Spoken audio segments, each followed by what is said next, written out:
शोर शराबा, हंगामा, विरोध और सदन बाधित, यही तस्वीरें नजर आती है हर बार जब भी सदन में सत्र की शुरुआत होती है। मॉनसून सत्र भी कुछ ऐसा ही नजर आ रहा है। फिलहाल बीजेपी विपक्ष में, विपक्ष के तौर पर बीजेपी की भूमिका को हमेशा से बहुत ही अहम माना जाता रहा है। ये और बात है कि इस वक्त देश में और कई राज्यों में सत्ता में है बीजेपी, लेकिन एक विपक्ष होने के नाते वो ऐसी भूमिकाएं निभाते रही है कि उसे मजबूत विपक्ष कहा जाता है। तो शायद अपने उसी इतिहास को ढूंढती नजर आ रही बीजेपी, लेकिन क्या बीजेपी आने वाले दिनों में यूं ही हंगामा करेगी और क्या उसके हंगामे का सरकार पर दबाव पड़ेगा? क्या सरकार जवाब देगी? ज्यादा जानकारी के लिए हम सीधा रुख करते हैं हमारे सहयोगी राजेश का, जो हमारे साथ सीधा जुड़े। राजेश, क्या बीजेपी की रणनीति यही रहेगी, वो सदन बाधित करते रहेगी, हंगामा करते रहेगी और आगे कुछ होगा नहीं? क्या ऐसे होने वाला आने वाले दिनों में भी? जिस प्रकार से यह मामला उठा था, यानी विधानसभा में एक कमरा नमाज के लिए अधिकृत रूप से जो आवंटित किया गया था विधानसभा सचिवालय के द्वारा, बीजेपी के विधायक या पार्टी के नेता और कार्यकर्ता इससे उद्वेलित थे। और सत्र चूंकि चल रहा है, मानसून सत्र चल रहा है, इस दौरान इस मुद्दे को उठाने का पूरा प्रयास इन लोगों ने किया। आज जैसे ही सत्र का समय शुरू होने से पहले सभी विधायक जो है वो विधानसभा के द्वार पर पहुंचे और भजन कीर्तन, ढोलक, जंजीरा, ये सब लेके लोग, झाल, सभी लोग भजन कीर्तन करने लगे। एक माहौल ऐसा बना दिया गया कि लगे यहाँ पर कोई धर्मस्थल है और यहाँ पर भजन कीर्तन हो रहे हैं।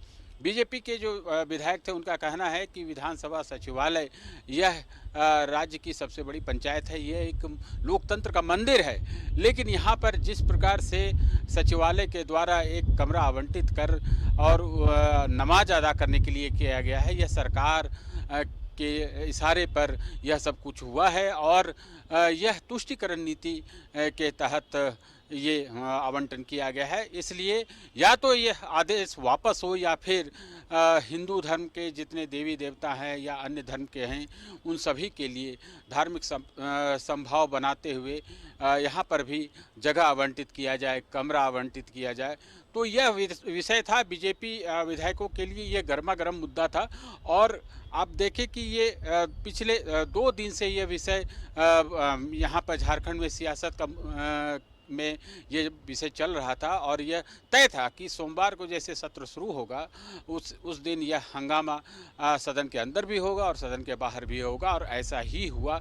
बीजेपी विधायकों ने पूरा हंगामा किया है और एक तरह से कहें कि जो इनका अपना काम था, यानी बीजेपी के लोग जो यह दिखाना चाह रहे थे कि सरकार जो है तुष्टीकरण की नीति अपना रही है, हिंदू विरोधी कथित रूप से कदम उठा रही है, तो इसमें उन लोगों ने पूरे प्रयास किए और यह जनता को दिखाने का या उन्हें संदेश देने का प्रयास किया कि बीजेपी हिंदू धर्म के प्रति कितनी जागरूक है और अगर कोई तुष्टीकरण की नीति अपनाता है तो उसका विरोध सदन के अंदर भी होगा, सदन के बाहर भी होगा और आने वाले समय में सड़कों पर भी होगा।